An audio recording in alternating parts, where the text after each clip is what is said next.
Okay, सो आज हमारा concluding lecture है।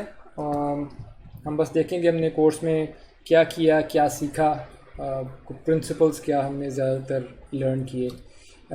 आउटलाइन ये है कि हम पहले तो देखेंगे क्या क्या चीज़ें हमने कवर की, जनरल प्रिंसिपल्स क्या लर्न किए हमने, मैथमेटिकल आइडियाज़ कौन से इंपॉर्टेंट थे जो इस कोर्स में यूज़ हुए हैं, क्या चीज़ें हमने नहीं पढ़ी, and will end with some discussion of research opportunities and acknowledgements. हमने इस कोर्स में सबसे पहले तो ये देखा कि कंप्यूटर विजन एक डिसेप्टिवली हार्ड प्रॉब्लम है, क्योंकि human beings can see without thinking. हमारे लिए शायद ये कोई कॉन्शियस प्रोसेस नहीं है, हम देखने के लिए मेहनत नहीं कर रहे होते, हम बस देख रहे होते हैं। तो चूँकि हमारे लिए वो इतना ट्रिवियल प्रोसेस है, हमें लगता है कि कंप्यूटर भी बड़े आराम से कर लेगा, लेकिन जब आप कोई कंप्यूटेशनल मॉडल बनाना चाहते हैं विजन के प्रोसेस का, तो it turns out to be very hard. So it looks easy but it's deceptively hard. हमने बैकग्राउंड मैथ्स पहले कवर किया था, हमने टेलर सीरीज अप्रॉक्सीमेशन देखी, हमने आइगन वेक्टर्स देखे। सो हमने कुछ मैथमेटिकल बैकग्राउंड पहले कवर किया था। फिर हम इमेज फिल्टरिंग की तरफ गए थे, यानी सबसे पहले हमने इमेज प्रोसेसिंग से कुछ चीज़ें लेके आए थे, और उनमें पहली चीज़ थी इमेजेस को फ़िल्टर करना, और उसके लिए हमने कॉन्वोल्यूशन का प्रोसेस देखा था। और कॉन्वोल्यूशन से हमने देखा था कि इमेजेस को स्मूथ भी कर सकते हैं, और अगर आप कॉन्वोल्यूशन का फ़िल्टर चेंज करें तो आप इमेज को शार्पन भी कर सकते हैं, इमेज में से डेरिवेटिव्स भी निकाल सकते हैं। तो ये सारा कुछ कॉन्वोल्यूशन के थ्रू था।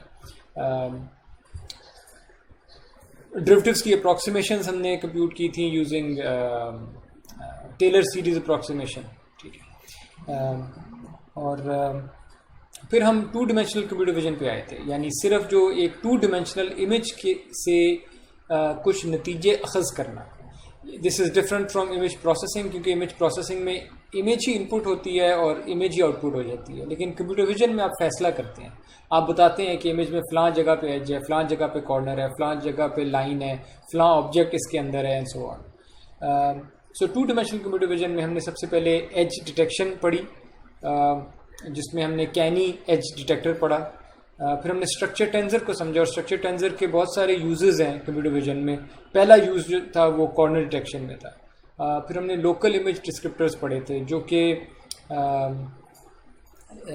सिफ्ट डिस्क्रिप्टर स्पेसिफिकली हमने पढ़ा था, और इसको देखा था किस तरह ये इमेजेस को मैच करने में, या ऑब्जेक्ट्स को रिकग्नाइज करने में, या इमेजेस को स्टिच करने में ये यूज़ हो सकता है।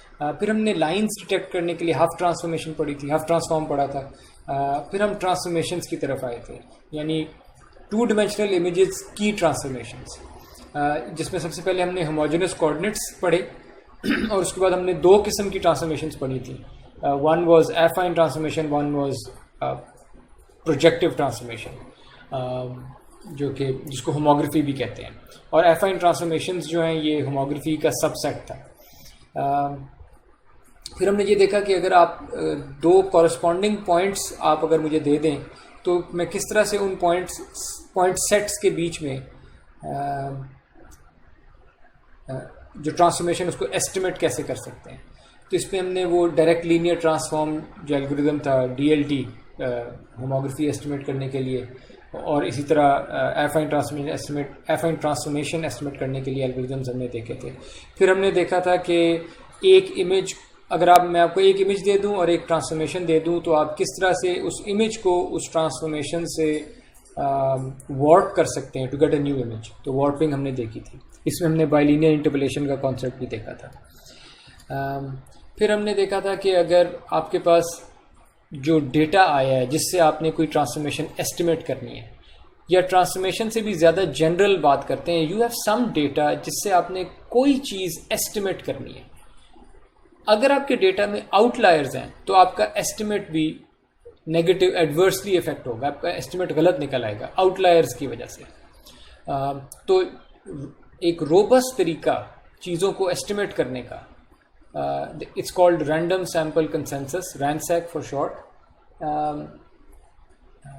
और this method enabled you to work with data sets या डेटा कंटेनिंग आउटलायर्स, यानी डोंट वरी कि आपके डेटा में आउटलायर्स हैं तो रहने दें, कोई बात नहीं, रैंसैक विल हैंडल इट। तो ये फिर भी सही मॉडल एस्टिमेट कर देगा even if there are outliers. फिर हम 2 डिमेंशनल कंप्यूटर विजन पे ही रहे, लेकिन इमेज सीक्वेंसेस पे, और उसमें हमने सबसे पहले देखा ऑप्टिक फ्लो को, और ऑप्टिक फ्लो में हमने कवर किया कि ऑप्टिक फ्लो प्रॉब्लम क्या है, ऑप्टिक फ्लो असल में कंप्यूट क्यों नहीं किया जा सकता, और नॉर्मल फ्लो है जो एक पिक्सल पे कंप्यूट किया जा सकता है। हमने ग्रे वैल्यू कॉन्सेंसस अजम्पशन देखी, हमने ऑप्टिक फ्लो कंस्ट्रेंट देखी, और फिर हमने देखा कि कुछ अजम्पशंस लेके आते थे, कुछ लोकल अजम्पशन लेके आते थे लूकस एंड कनाडे का मेथड, और उससे ऑप्टिक फ्लो कंप्यूट करता था, और कुछ ग्लोबल अजम्पशंस लेके आते थे हॉर्न एंड शंक के मेथड में, और वो global estimate of optic flow compute करते थे। और उसमें हमने कैलकुलस ऑफ वेरिएशंस देखी थी, और उसके बाद हम फिर 3 डिमेंशनल कंप्यूटर विजन पे चले गए थे, जिसमें हम जो आपने तस्वीर खींच ली है 2D में, वो असल में किसी 3 डिमेंशनल सीन की तस्वीर थी। तो ये रिलेशनशिप अब हमने देखा था कि 3 डिमेंशनल सीन 2 डिमेंशनल इमेज में कैसे कन्वर्ट होता है, और फिर रिवर्स भी कि 2 डिमेंशनल इन्फॉर्मेशन को लेकर आप वापस 3 डिमेंशनल रिकन्स्ट्रक्शंस कैसे कर सकते हैं। सबसे पहले हमने मोनोकुलर केस देखा, एक कैमरे वाला। उसमें हमने देखा कि कैमरा ज्योमेट्री होती क्या है, कैमरे में जो तस्वीर बनती है इस प्रोसेस की ज्योमेट्री क्या है। इसमें हमने पिन होल कैमरा मॉडल समझा, जो कि एक सिंपल अप्रॉक्सीमेशन है कैमरे की, but it's good enough for our purposes. फिर हमने कैमरा मैट्रिक्स, जो एक 3x4 मैट्रिक्स होता है, उसकी एनाटमी देखी कि जो कैमरा मैट्रिक्स होता है उसकी हर रो कुछ बता रही है, उसका हर कॉलम कुछ बता रहा है, और उसके नल वेक्टर कुछ बता रहे हैं। तो बहुत सारी ज्योमेट्रिक इंफॉर्मेशन कैमरा मैट्रिक्स के अंदर पड़ी थी, और हमने उसकी एनाटमी देखी थी।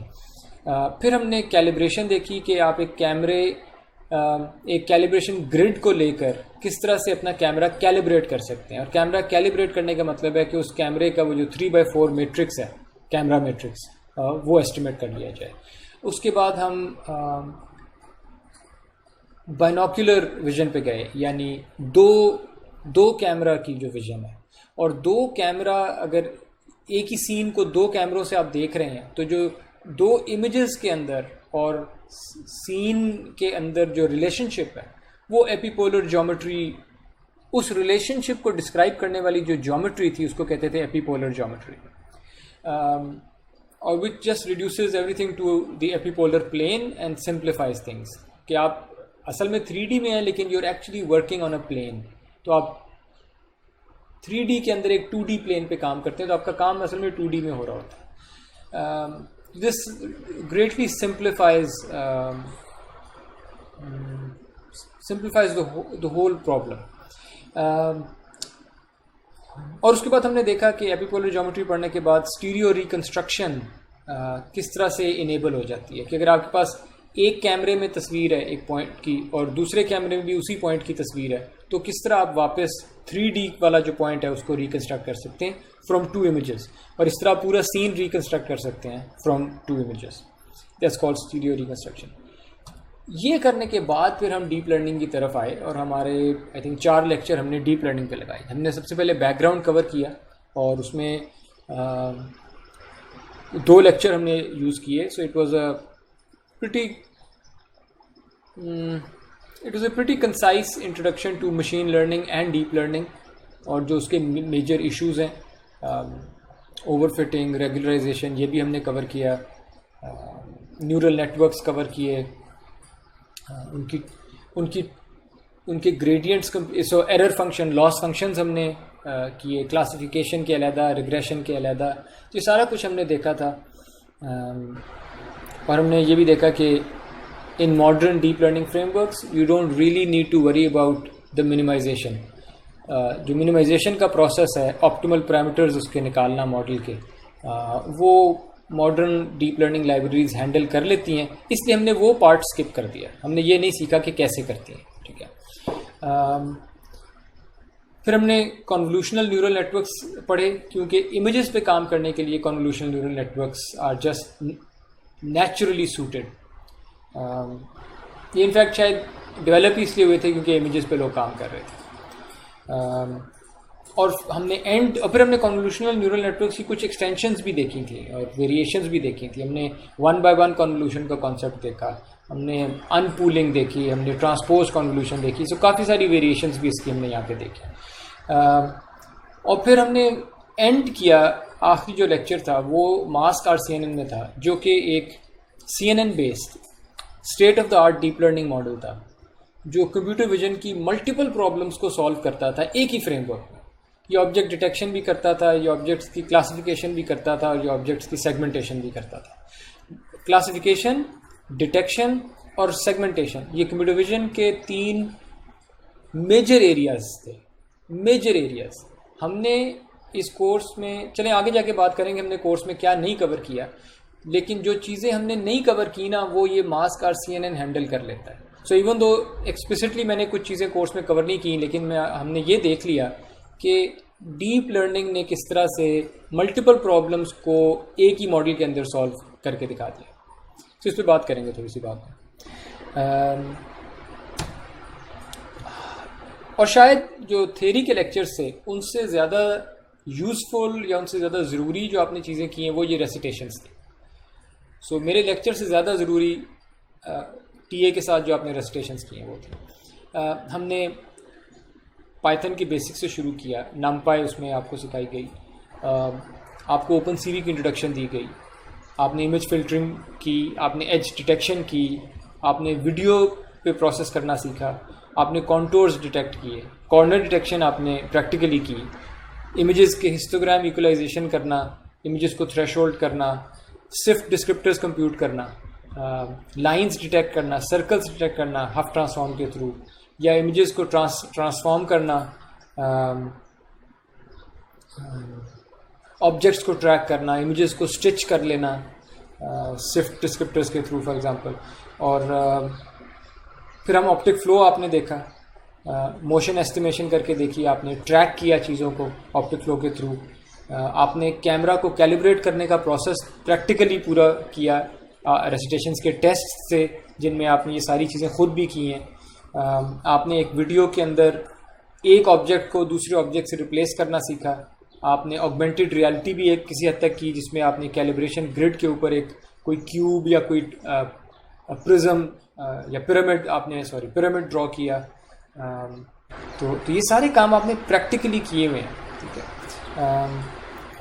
फिर आपने एक कॉम्प्रिहेंसिव रेसिटेशन थी कि कंप्यूटर विजन में डीप लर्निंग की क्या क्या एप्लीकेशंस हैं।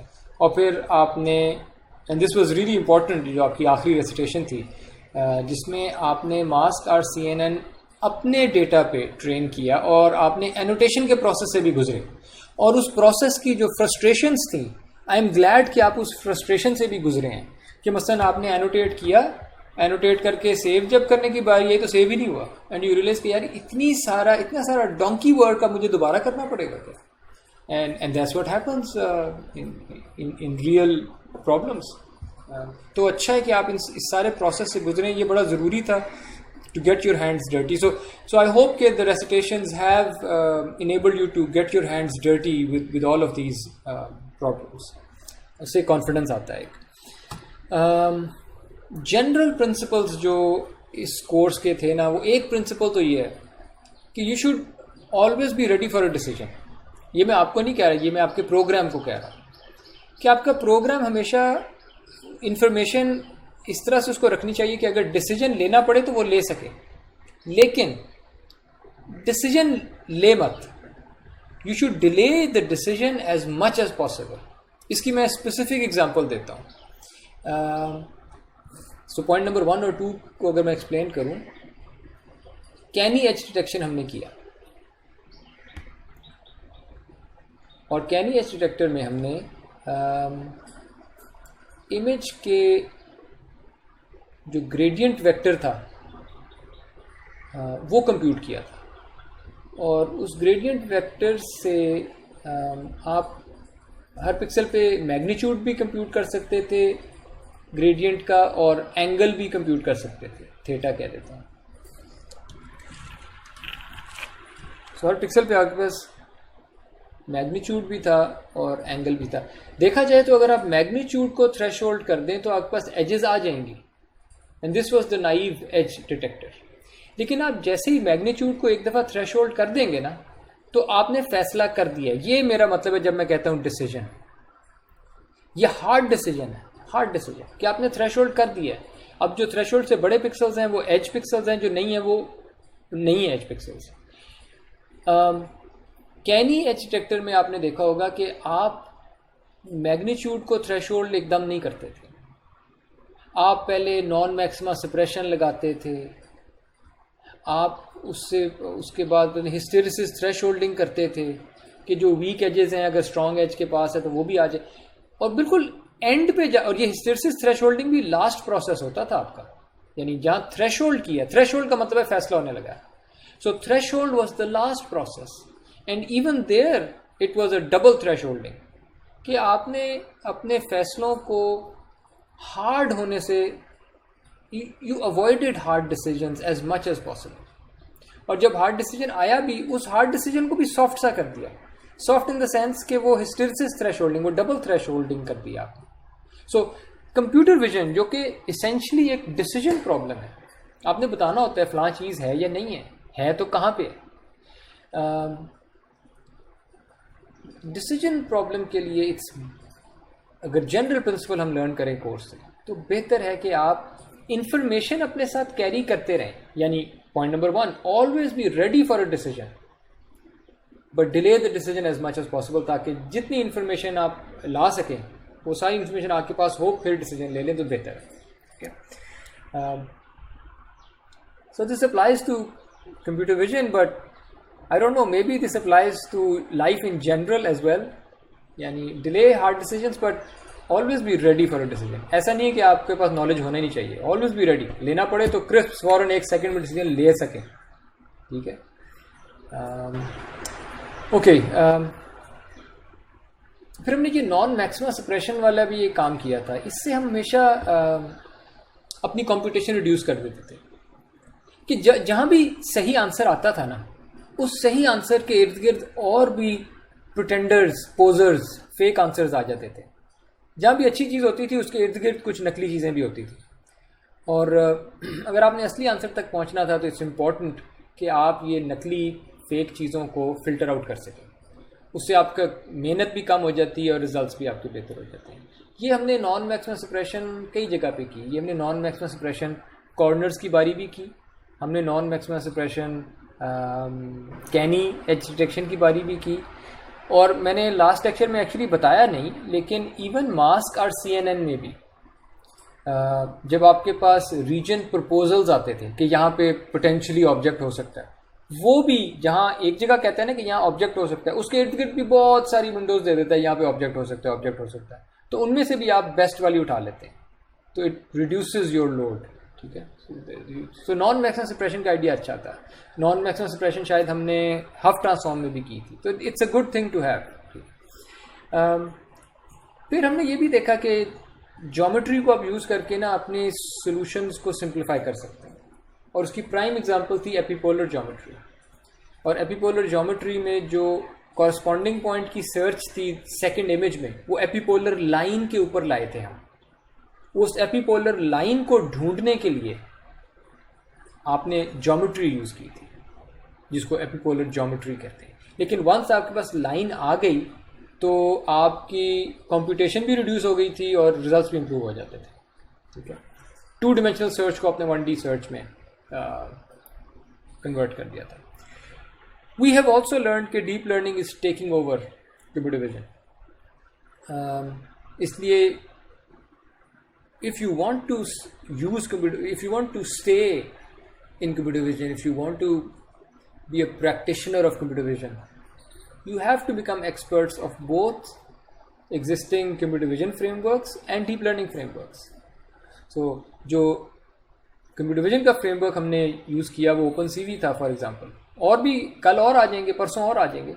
अभी OpenCV है, इसके अलावा भी हैं पर ये ज़्यादा मशहूर है, इसका आपको एक्सपर्ट होना चाहिए। डीप लर्निंग के फ्रेमवर्क्स हैं, PyTorch है, TensorFlow है, आजकल ये ज़रा ज़्यादा मशहूर हैं, कल कोई तीसरा आ जाएगा इनको ख़त्म कर देगा। और जो भी एग्जिस्टिंग फ्रेमवर्क्स होंगे, अगर आपने अप टू डेट रहना है, ये नहीं कि मैंने OpenCV सीख ली 100 साल पहले तो अब मैं उसी पर रहूँगा, जो भी एग्जिस्टिंग फ्रेमवर्क्स हैं you have to be up to date, ठीक है। तो आजकल ये 3 है। you need to know how to use them. Mathematical ideas कौन से थे जो हमने इस कोर्स में यूज़ किए या सीखे या अप्रिशिएट किए होपफुली? एक तो ये बात थी कि हमने ऑलमोस्ट हर प्रॉब्लम में एरर मिनिमाइजेशन फ्रेमवर्क यूज़ किया. हम कोई एरर मिनिमाइज कर रहे होते थे. कॉर्नर डिटेक्शन हमने स्ट्रक्चर टेंसर से की थी. हमने स्ट्रक्चर टेंसर के आइगन वेक्टर आइगन वैल्यूज़ निकाले थे और ये कैसे पता चला था कि आइगन वेक्टर है जो हमें चाहिए, वो आइगन वैल्यू है जो हमें चाहिए, ये एरर मिनिमाइजेशन करके पता लगा था.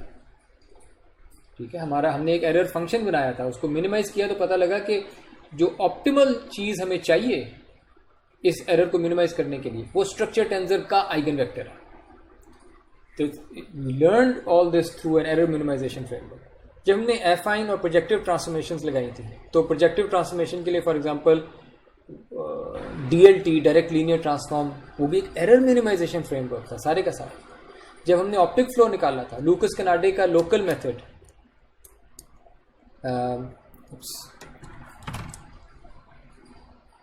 लूकस कनाडे का जो लोकल मेथड ऑप्टिक फ्लो के लिए, वो एरर मिनिमाइजेशन हो रही थी वहाँ पर. इवन जो ग्लोबल मेथड था हॉर्न एंड शंक का, उधर भी एरर मिनिमाइजेशन फ्रेमवर्क था जनरली. जब हम कैमरा मैट्रिक्स एस्टिमेट करते थे कैमरा कैलिब्रेशन में, वो एरर मिनिमाइजेशन थी. फंडामेंटल मैट्रिक्स निकालते थे स्टीरियो रिकंस्ट्रक्शन में, एरर मिनिमाइजेशन. डीप लर्निंग तो पूरी की पूरी थी ही एरर मिनिमाइजेशन. डीप लर्निंग में जो पैरामीटर्स हम एस्टिमेट करते हैं, हमने देखा नहीं कि हम कैसे कर रहे हैं, लेकिन ये पूरी की पूरी चीज़ असल में तो एरर मिनिमाइजेशन है. Learning is error minimization, learning is through error minimization. तो ये एक जनरल थीम थी कि हमने बहुत सारे काम इस तरह की मॉडलिंग से किए थे कि हमने जो भी एस्टिमेट करना है, मैं इस तरह से लिख देता हूँ कि मेरा कोई मॉडल है, उस मॉडल के कोई पैरामीटर्स होते होंगे. वो मॉडल कॉर्नर्स का था, ट्रांसफॉर्मेशंस का था, ऑप्टिक फ्लो का था, जिसका भी था, कैमरा का था, डीप लर्निंग का था, उसके कोई पैरामीटर्स है, उनको मैं W कह देता. All I needed to do was make this error function. ये हम डिज़ाइन कर रहे थे और वंस यू हैड इट, उसके बाद एरर मिनिमाइजेशन जो है वो ग्रेडियंट की बेस पे काम करती थी. जो क्वाड्रेटिक प्रॉब्लम्स थी जिनमें ग्रेडियंट इक्वल 0 सेट करके मैं ऑप्टिमल पे पहुंच सकता था, वहाँ ये कर लेता था. जो ज़रा नॉन लीनियर थी जो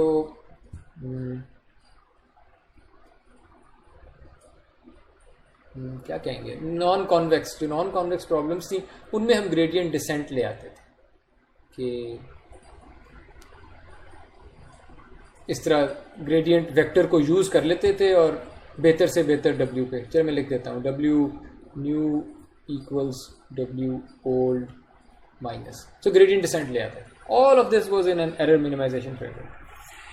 हमने बहुत ज़्यादा इस्तेमाल किया कोर्स में कैलकुलस का.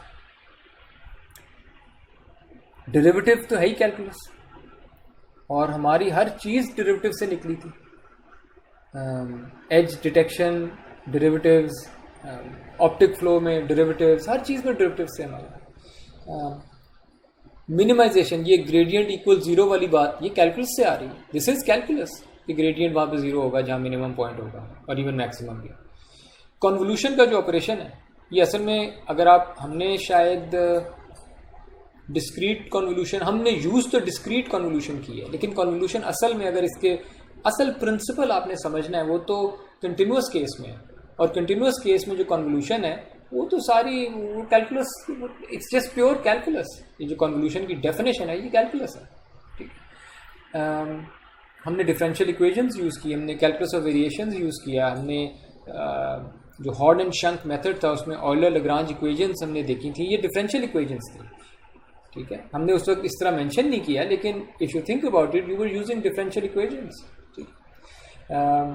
लीनियर अलजेब्रा से तो कोर्स भरा हुआ था. जब आपने कैमरा, जब आपने 3D कंप्यूटर विजन में वर्ल्ड कोऑर्डिनेट सिस्टम और कैमरा कोऑर्डिनेट सिस्टम और एक कैमरे का कोऑर्डिनेट सिस्टम और दूसरे कैमरे का कोऑर्डिनेट सिस्टम, ये सारे चेंज ऑफ बेसिस थे जो आप रोटेशन और ट्रांसलेशंस करते थे. जो एक्सट्रिंसिक पैरामीटर्स थे आपके कैमरे के, एक्सट्रिंसिक पैरामीटर, वही चेंज ऑफ बेसिस को रिप्रेजेंट करते थे. That's pure linear algebra.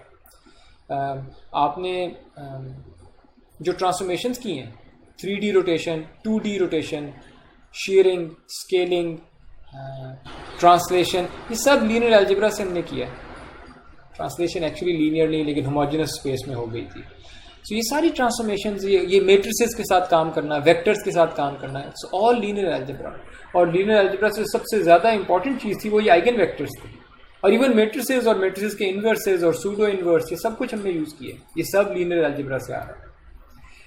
फिर हमने ज्योमेट्रिक प्रिंसिपल्स यूज़ किए। पिन होल कैमरा मॉडल जो था वो प्योर ज्योमेट्री थी, एपिपोलर ज्योमेट्री, एक पूरा सारा ज्योमेट्रिक कंस्ट्रेंट्स थी जो हम लेके आ रहे थे अपनी प्रॉब्लम्स में।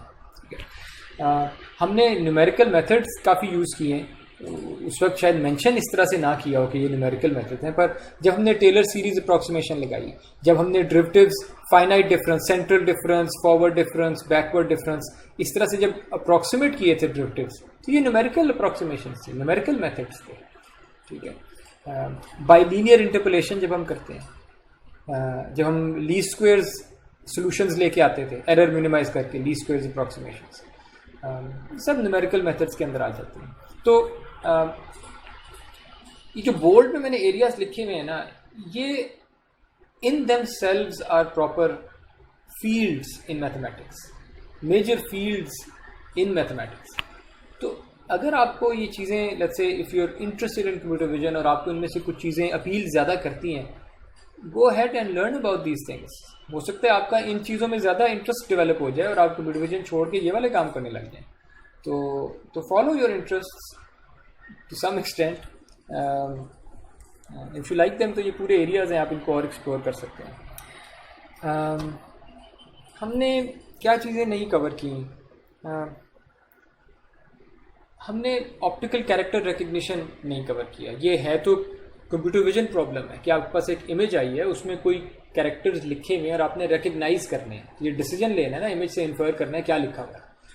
तो it is a computer vision problem, लेकिन हमने वो कवर नहीं की। हमने हैंड रिटन टेक्स्ट की रिकग्निशन ये भी नहीं किया,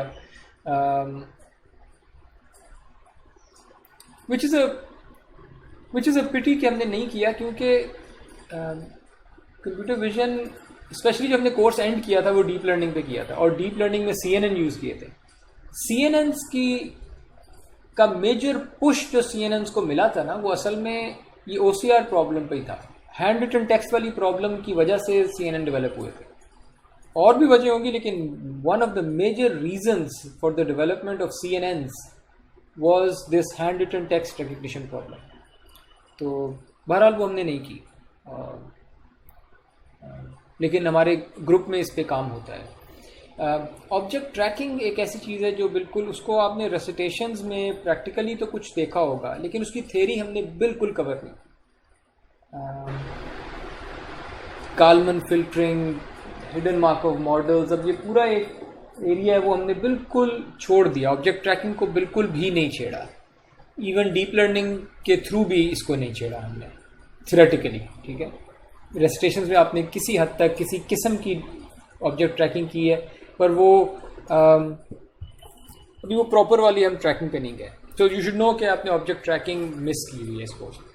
ऑब्जेक्ट डिटेक्शन और सेगमेंटेशन, ये दो चीज़ें बड़े मेजर एरियाज थे कंप्यूटर विजन के। जैसा कि मैं शुरू में कहा कि क्लासिफिकेशन, डिटेक्शन और सेगमेंटेशन तीन बड़े मेजर एरियाज थे कंप्यूटर विजन के। पूरे कोर्स डिवाइड हो जाते थे इन्हीं एरियाज में कि ये वाले लेक्चर्स क्लासिफिकेशन पे, ये वाले लेक्चर डिटेक्शन पे, ये वाले सेगमेंटेशन पे, और हमने तीनों नहीं किए।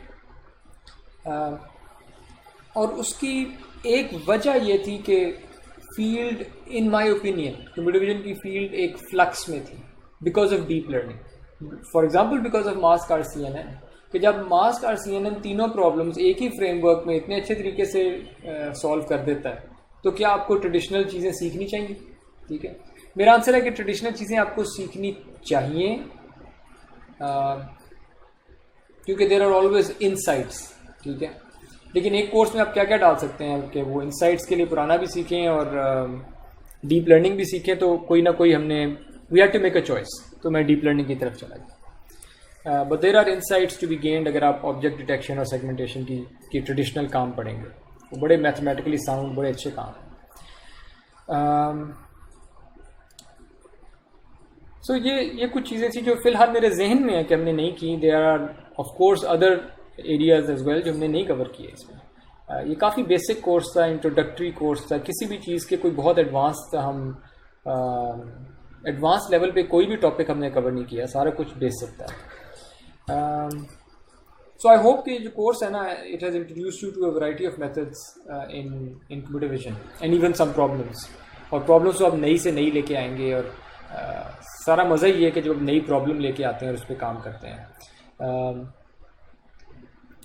बी वेयर कि आपको कोर्स ने रिसर्च के लिए प्रिपेयर नहीं किया.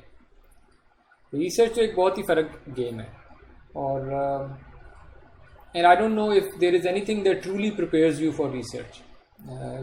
आप कोशिश कर सकते हैं, पर रिसर्च के लिए फुली प्रिपेयर शायद कोई भी नहीं होते. आई होप कि कोर्स ने आपको हल्का सा हल्की सी कोई डायरेक्शन दिखा दी हो. फॉर एग्जांपल, जब आपने मास कार CNN देखा हो, या जब आपने स्ट्रक्चर टेंसर देखा हो, या आपने सिफ्ट के आइडिया देखा हो, जब आपने आइडियाज़ देखे, जब आपने इनसाइट्स देखी, जब आपने इन आइडियाज़ में जो खूबसूरती होती है, जो मैजिक होता है कि ओ अच्छा ये अजम्पशन थी, इसकी वजह से इन्होंने ये कैसे सॉल्व कर लिया एंड सो ऑन. किस तरह से इन्होंने मेमोरी सेव कर ली, किस तरह से इन्होंने एकदम 2D से 1D पे चले गए सर्च. ये जो छोटे छोटे ट्रिक्स होते हैं, छोटी खूबसूरत चीज़ें होती हैं, आई होप कि वो आपने अप्रिशिएट की होंगी. और आप भी जो भी रिसर्च करते हैं इन व्हाटएवर फील्ड, आप भी कोशिश करेंगे कि खूबसूरत सोल्यूशन छोटी सी कहीं से ढूंढ के लाएं प्रॉब्लम के लिए. और अगर आप रिसर्च के लिए, you know, if you are serious about research, which you have to be, because जितने भी आप लोग स्टूडेंट्स हैं सारे ही MPhil के स्टूडेंट्स हैं, तो you have to be serious about research. आपने अपना थीसिस करना है इन व्हाटएवर फील्ड आपने करना है. Start devouring research papers. Research papers को पढ़ना शुरू करें. और कोर्सेज आर ईजी. कोर्सेज के अंदर आपको हेल्पिंग हैंड होता है, कोर्सेज के अंदर आपको आउटलाइन दी जाती है, कोर्सेज में असाइनमेंट्स होती हैं, कोर्सेज में एक इंस्ट्रक्टर या TA आपको तंग कर रहे होते हैं कि असाइनमेंट इतने मुझे ड्यू है एंड सो ऑन. आपकी काम को चेक किया जाता है, एग्जाम्स होते हैं. Research is nothing like this. Research में you have to be self disciplined. आपको कोई धक्का नहीं देगा, आपको कोई कुछ नहीं कहेगा, बस एंड पे आपको डिग्री नहीं मिलेगी, ये हो रहा होगा. सो आपको सेल्फ डिसिप्लिन अपने अंदर लाना पड़ेगा. आपको खुद देखना पड़ेगा कौन सी चीज़ें मेरी वीक हैं, कौन सी स्ट्रांग है, क्या मेरी स्ट्रेंथ्स हैं, वीकनेसेस हैं. जो वीकनेसेस हैं उनको कवर करना पड़ेगा. अगर आपसे रिसर्च पेपर नहीं पढ़े जाते, नहीं समझ आते, that's red flag, that's an alarming situation. इसका कुछ करें. एंड अगर मैं डराना नहीं चाहता, पर हर एक के साथ यही होता है कि शुरू में रिसर्च में आपसे रिसर्च पेपर आपको समझ ही नहीं आते. इतनी अजीब सी ज़ुबान होती है, इतना अजीब सा तरीका होता है समझाने का, इतनी छोटी सी बात करके आगे चले जाते हैं. क्योंकि किताब की तरह नहीं होता है. रिसर्च पेपर तो 6, 7, 8 पेजेस का होता है, उसमें वो पूरा समझाते नहीं है चीज़ों को, तो आपको इधर उधर से फिर ढूंढना पड़ता है या कुछ बातें अखज़ करनी पड़ती हैं. तो एक पूरा स्किल है रिसर्च पेपर को पढ़ना. और शुरू में ये हर एक को मुश्किल लगता है, कई साल मुश्किल लगता है. लेकिन बहुत से लोग गिव अप कर देते हैं, कुछ हैं जो लगे रहते हैं, फिर उनका ये स्किल डेवलप होता रहता है. So first step, research papers को पढ़ना शुरू करें, उनसे डरना बंद कर दें. रिसर्च पेपर को अगर 10 दफ़ा पढ़ना पड़े, 10 दफ़ा पढ़ें, 20 दफ़ा पढ़ें, हर बारी आपको एक नई अंडरस्टैंडिंग डेवलप हो जाती है. अगर आप if you are interested in research in the CVML group, computer vision machine learning group, तो आप हमसे कांटेक्ट कर सकते हैं. नो गारंटीज़ के कुछ बात बनेगी नहीं बनेगी, पर you can contact us if you are interested. Group के लोग भी आपको पता है, Adeela UTA, she is in the group, Arbish Akram. बहरहाल मेरा वेब पेज आप देख लें, वहाँ पे you can see the students and you can contact them. पुराने स्टूडेंट से भी कॉन्टैक्ट कर सकते हैं. पुराने स्टूडेंट से कॉन्टैक्ट करने का ये फ़ायदा है कि दे विल वार्न यू कि इस ग्रुप में काम करना चाहिए कि नहीं करना चाहिए. ये अच्छे लोग हैं, बुरे लोग हैं, बदतमीज़ हैं या काइंड हैं, जो भी है आपको एक. सो कंसल्ट योर सीनियर्स, ठीक है.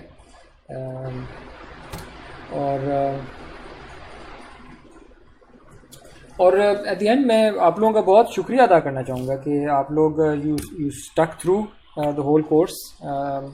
इवन दो कोर्स में चैलेंजेस आए थे, वो मेंशन करने की ज़रूरत नहीं है, पर आई एम रियली थैंकफुल कि यू स्टक अराउंड. आप लोग चाहते तो कोर्स छोड़ सकते थे because of the situation, so I am really thankful. TA का बहुत शुक्रिया अदीला का, कि मेरे ख्याल में आपको जो प्रैक्टिकल नॉलेज है वो अदीला ने दिया है, और जो थ्योरेटिकल नॉलेज है ठीक है होना चाहिए, फाइन, लेकिन अगर आप लेट्स से आप जॉब करते हैं तो जो प्रैक्टिकल नॉलेज था this will help you more if you build on it. अभी तो मतलब एक रेसिटेशन से ऐसा तो नहीं है कि आप एक्सपर्ट्स हो गए होंगे, लेकिन ये रेसिटेशंस आपको एक अच्छी बेस देती हैं. हर रेसिटेशन को आप खुद आगे एक्सपैंड कर सकते हैं, so it gives you a very good starting point. और ये कोर्स जो है ये मतलब एक दिन में तो नहीं बन गया, और सिर्फ इस सेमेस्टर में नहीं बन गया. इसकी प्रीवियस ऑफरिंग्स रही हैं, उसमें जो CVML ग्रुप के और भी जो लोग थे, मैनी पीपल हैव हेल्प्ड. उनके साथ जो रिसर्च की गई है या उनके साथ जो डिस्कशंस की गई हैं, so many people have helped. अब मैं सारों के नाम नहीं ले सकता, पर जितने भी लोग थे, फॉर एग्जांपल आपकी जो सेकंड लास्ट रेसिटेशन थी deep learning for computer vision की, वो तो अरबिश अकरम की बनी हुई रेसिटेशन थी from the deep learning course. So we have taken help from many people in the CVML group. I also would like to acknowledge the two people जिनसे मैंने computer vision सीखी. डॉक्टर सोहेब खान है लम्स में, अंडर ग्रेजुएट में मैंने इनसे computer vision सीखी. Graduate level पे मैंने यूनिवर्सिटी ऑफ ज़ारलैंड में there is doctor Joachim Weickert. So big influence. मेरे कोर्स का स्ट्रक्चर या मेरे कोर्स का स्टाइल है, मैं कोशिश की है कि उनके ऊपर स्ट्रक्चर किया जाए जिस तरह से वो ऑफ़र करते हैं course. But I can't reach the level of both of these gentlemen, but I would like to acknowledge कि my course is influenced by these two guys. बाकी आप लोगों को once again thank you for sticking around, and good luck in whatever you do in the future. ठीक है जी, शुक्रिया आप लोगों का.